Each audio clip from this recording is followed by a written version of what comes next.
recent legal battles of UFC superstar Conor Mcgregor have ignited a firestorm of controversy. But few moments have been as polarizing as the fiery defense mounted by his fiancée, Dee Devlin. Following the High Court ruling in Dublin that found McGregor liable for assaulting Nikita Hand, Dee took to Instagram to deliver a scathing rebuke of Hand's claims. Her full-length statements were unapologetically direct and accusatory. Here's what Dee Devlin had to say. Imagine a woman with her own boyfriend and child texting provocative pictures of herself to another woman's man with a family and child on the way. This woman claims to know me, yet still went ahead and sent messages and pictures of herself over and over to my man. Really? Whilst out on a 3-day bender, texting excuses to her own child at home, where Mammy is on Saturday afternoon, Saturday night, Sunday morning, Sunday afternoon, Sunday night, into Monday morning, all the while out of her face in a hotel room, dancing around a hotel car park. What sort of woman are you? Dee didn't stop there. She continued with more scathing remarks, defending McGregor and pointing to surveillance footage. CCTV does not lie. I look forward to the day the world will see the footage of you on that night and the carry-on of you. Not a bother of you having the time of your life. To me, it looks like you're the one sexually assaulting in the lift. To me, it looks like everyone is trying to get away from you. The posts were unequivocal in their intent.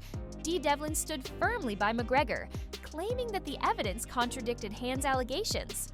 However, Dee's statements did not land without consequences. Many women's rights advocates, feminists, and online communities criticized her for what they described as blatant victim blaming. Social media platforms were flooded with comments condemning her remarks, arguing that they perpetuated harmful stereotypes about survivors of assault. Prominent activists pointed out that questioning a woman's character or choices does not invalidate her experience. That's my purpose for defending her in the beginning, until her statement today, and why I have such a big issue with it. I didn't care about defending her mans or whatever, because that was kind of expected. But when she put up this story, no. The reason why this is such a big issue is because if we look at the birth of an abuser, or why they turn out that way, why men turn out that way, is because, yes, the patriarchy, yes, the misogyny that goes on in social conditioning and everything. But also we have to look at parenting techniques, because parents do have to do a lot of work so that the children aren't affected by the public's conversations about women. This sort of thing is literally an abuser, a baby abuser in the making.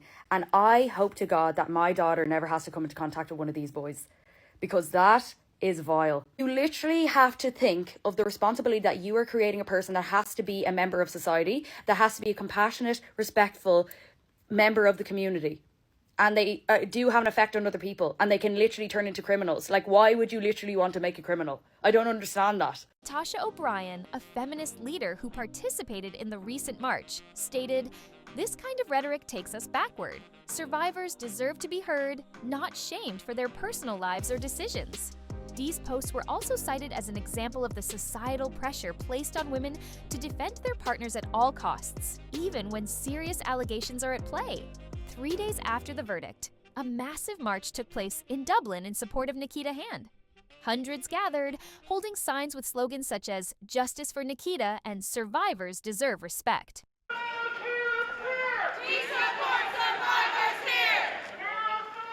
Why did Nikita have to fight alone? Why was Nikita abandoned by the Irish justice system? It's not fair, and I just think it's this really hits home for me. It's like a kick in the guts, and we are all so proud of her, and I am absolutely in awe with that woman and her courage. No more shaming, we reject her. We don't care about your fame when you lie and victim blame. Survivors, we reject your victim blaming. Stand up, fight back.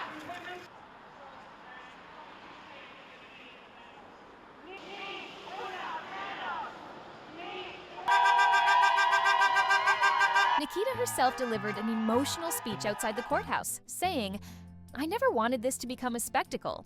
I only wanted justice. To anyone who feels silenced, know that your voice matters. Keep speaking your truth." The march highlighted broader issues surrounding the treatment of assault survivors in high-profile cases.